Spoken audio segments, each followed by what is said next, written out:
Have you ever looked into someone's eyes for the first time and felt like your soul already knew them?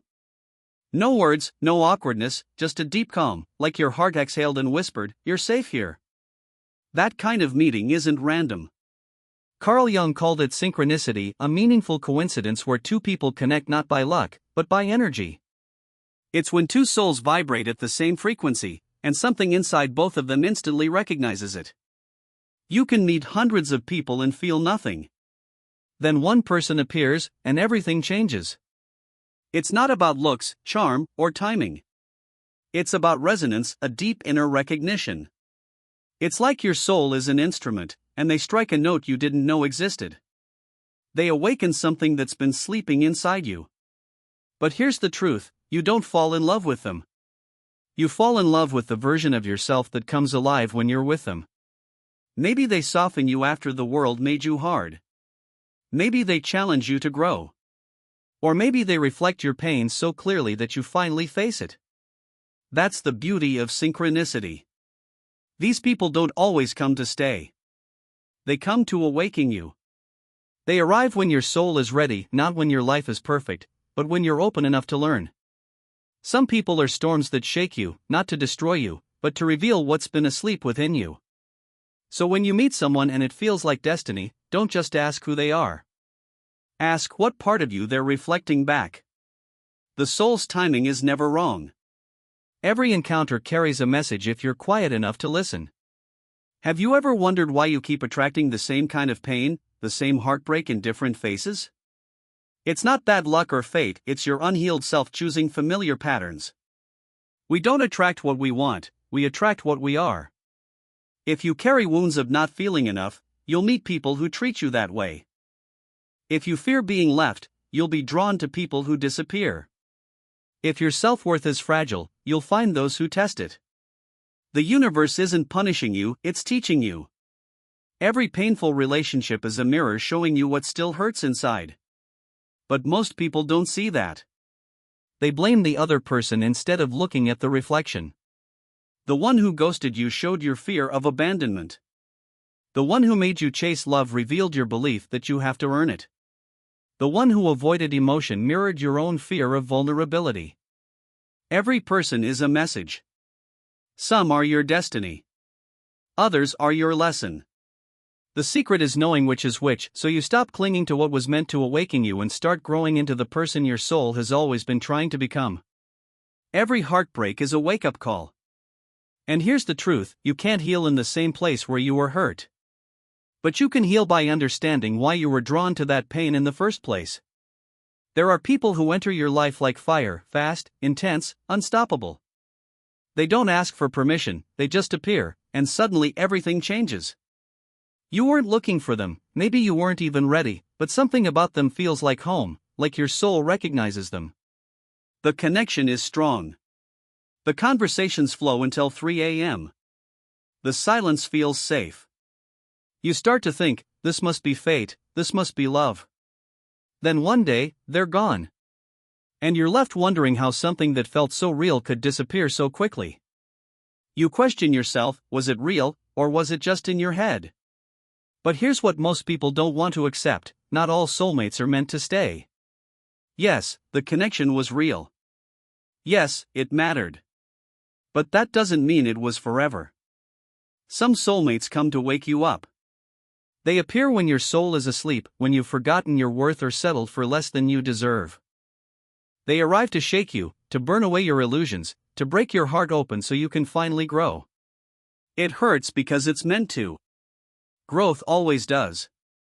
We often confuse intensity with destiny. We think if something feels powerful, it must last forever. But that's not how the soul works. Some people come not to stay, but to challenge you, to mirror your wounds, to push you toward healing. They are karmic connections, lessons in disguise. If you don't learn what they came to teach, life will keep sending you the same kind of person again and again. Different face, same pain.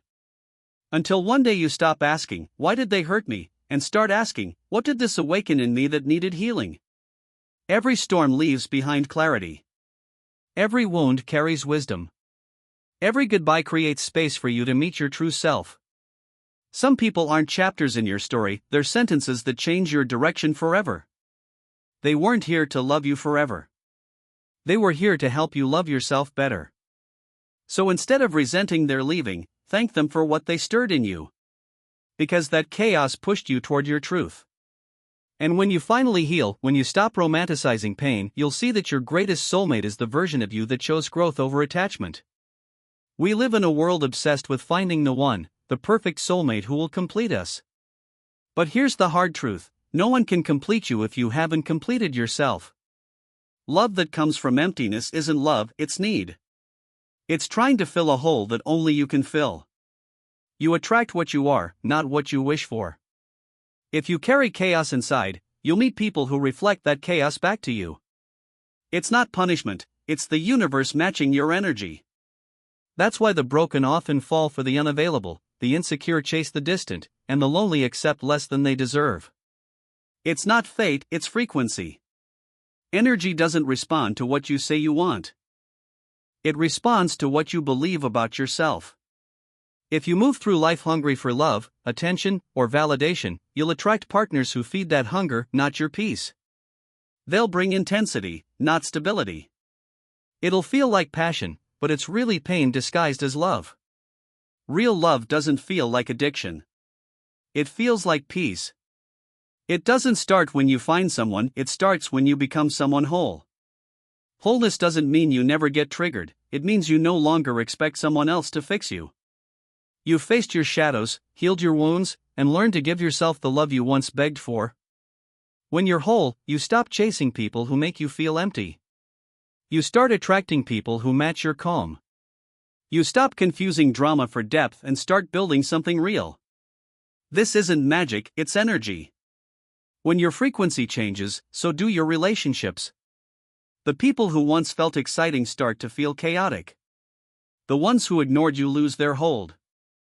And suddenly, people who match your healed energy appear naturally.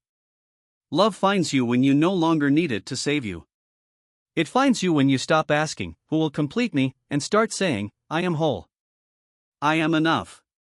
That's when love becomes transformation, not two broken people clinging to each other, but two complete souls choosing each other in strength. If you're tired of heartbreak and repeating the same painful patterns, stop searching harder for love. Start searching deeper within yourself. Heal your wounds. Raise your standards. Change your energy. Because when your heart becomes whole, your love will too. We grow up believing love should last forever, that real love never fades, that if it ends, it wasn't real. But life eventually teaches us otherwise. Forever isn't always the goal. Sometimes, love's purpose isn't to last, it's to transform you. Not every soul is meant to stay in your life. But that doesn't make the connection any less real or meaningful. Every person you meet has a season and a purpose. Some come to teach you how to love. Some come to teach you how to let go. Some reflect the best version of you, and some remind you of what you never want to be again. But none of them are mistakes, not even the painful ones, not even the ones who broke you, not even the ones who made you doubt your worth. They were lessons disguised as love. The real mistake isn't that things ended. It's that we try to hold on long after the connection has expired. We beg. We chase. We shrink ourselves to fit something our soul has already outgrown. And then we suffer, not because they changed, but because we didn't accept that we did. When your energy changes, when your frequency rises, some people will naturally drift away. It's not because they're bad or because you failed. It's simply because your souls no longer match. And no matter how hard you try, you can't force two energies to align when they've grown in different directions. It's like trying to wear shoes that used to fit but now hurt with every step. You can still wear them, but you'll bleed for it. That's what happens when you cling to people who no longer match your growth. You bleed emotionally. You suffer mentally. You get stuck spiritually. Love was never meant to be a cage. It was meant to be a path, something that helps you grow, awaken, and become free. And when the purpose of a connection is complete, you'll feel it. There's a quiet distance, a sense that something doesn't fit anymore, even if you still care. That's when you need courage, the courage to let go, to stop holding on to the idea of forever, to honor the love for what it gave you and still walk away when it no longer nourishes your soul. Letting go doesn't mean you don't care. It means you care more about your growth than your fear of being alone. You realize you're not losing them, you're finding yourself. The version of you that was in that relationship was still learning, still afraid, still trying to belong. But now you see that no relationship is worth sacrificing your evolution. So stop trying to bring back what has already ended. Stop holding on to people who made sense for the old version of you. Bless the connection. Be thankful for what it taught you. Then walk forward open, healed, and ready. Because real love doesn't chain you to forever. Real love sets you free to become who you were always meant to be. It's easy to blame others, to say, they hurt me. They left me. They changed. But what if the people who trigger you are actually showing you the parts of yourself you haven't faced yet? What if the person who broke your heart wasn't your enemy, but your mirror? Your triggers aren't random. Your repeating patterns aren't meaningless. They're messages, signals from your deeper self, showing you where you still need healing. When someone disrespects you, irritates you, or makes you feel small, don't just look at what they did. Ask what they're reflecting back to you. Because every relationship, especially the painful ones, is a mirror. It shows you where you still bleed, where you're still vulnerable, where you still need to grow. Think about that person you can't seem to forget. You replay the moments, the messages, the what-ifs. But here's the truth, they weren't your destiny, they were your lesson. They didn't come to stay. They came to reflect your fears, your insecurities, your need for validation, your hidden belief that love must be earned. When you understand that, you stop chasing closure from others and start finding it within yourself. Because the mirror never lies, it only shows what your soul is finally ready to see. You don't need closure from them, you need clarity from yourself. What you're searching for in others is often what you've been denying yourself. Their silence hurts because it reminds you of your fear of being forgotten. Their rejection triggers your fear of not being enough. Their distance triggers the wounds of childhood you never acknowledged. This is not about blame. It's about awareness. Because SS or your wounds. The ones who uplift you. They mirror the parts of you that are healed, calm, and confident. The ones who trigger you. They mirror the parts of you still in pain, fear, or denial. And both are equally important because both carry the key to your next level. The mistake once you recognize that people are mirrors, not enemies, you stop trying to change them and you start healing yourself. You realize that every soul you meet is either reflecting your holine we make is trying to escape the mirror. We block people, run from conversations, jump into the next relationship without doing the inner work. But the mirror doesn't go away. It just changes faces. You'll meet the same energy again and again until you finally learn to look at it, not through fear, but through wisdom. Because when you stop running from the reflection, you unlock your transformation. That's when the cycle ends. That's when the lessons sink in. That's when the healing begins. So the next time someone triggers you, ask yourself, what is this showing me about me?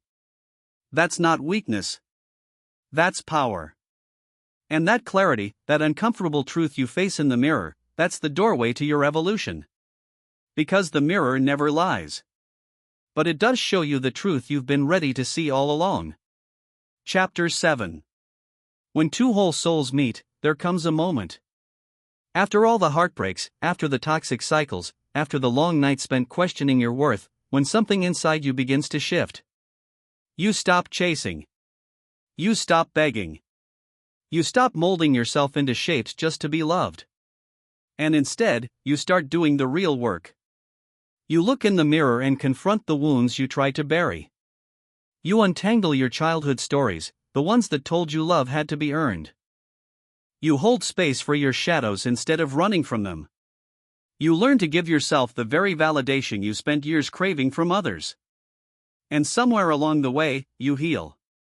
Not perfectly, not completely, but enough to stand on your own. And when that happens, something incredible begins to unfold.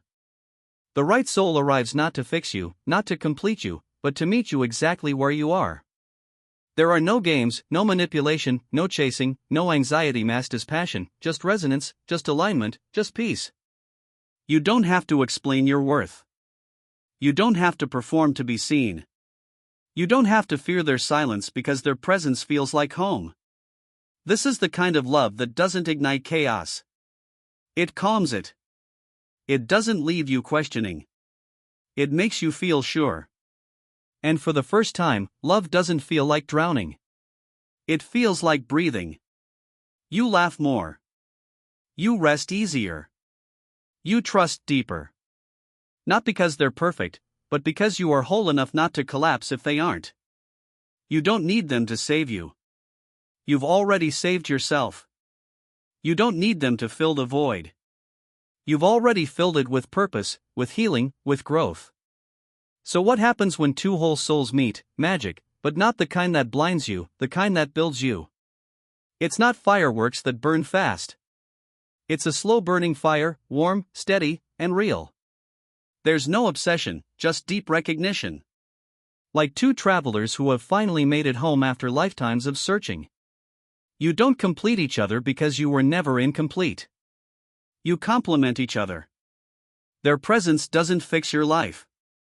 It amplifies the joy you already created in it.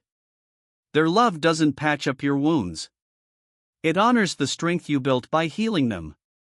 This kind of love is sacred, not because it's dramatic or intense, but because it's honest, effortless, rooted in self-awareness and mutual respect.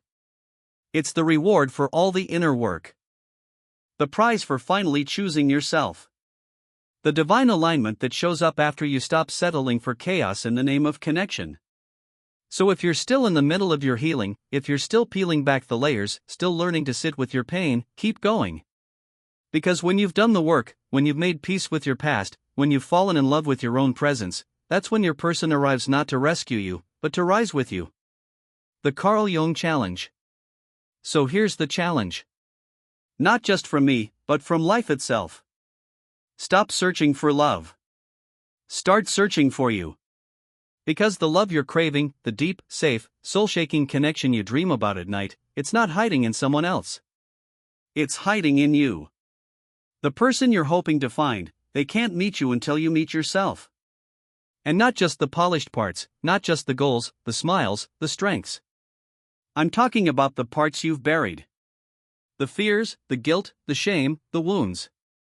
Carl Jung once said, "Your vision will become clear only when you look into your heart." Who looks outside dreams? Who looks inside awakens? You've been dreaming. Now it's time to awaken. Look inside. Heal the echoes. Sit with your shadows. Tear down every lie that said you're unworthy of love unless you prove something. Because here's the truth. You don't attract what you want, you attract what you become. So if you want a love that's whole, a connection that's sacred, a partnership that feels like peace, then become whole, become sacred, become peace, do the work, answer your soul, and the one's meant for you. They won't just appear by accident. They'll be pulled into your orbit by the power of the energy you now carry. Not by chance, but by alignment. This is your challenge, your journey, your awakening. Are you ready? If this message hit you deep, if something inside you stirred as you listened, that wasn't by accident. Your soul needed this.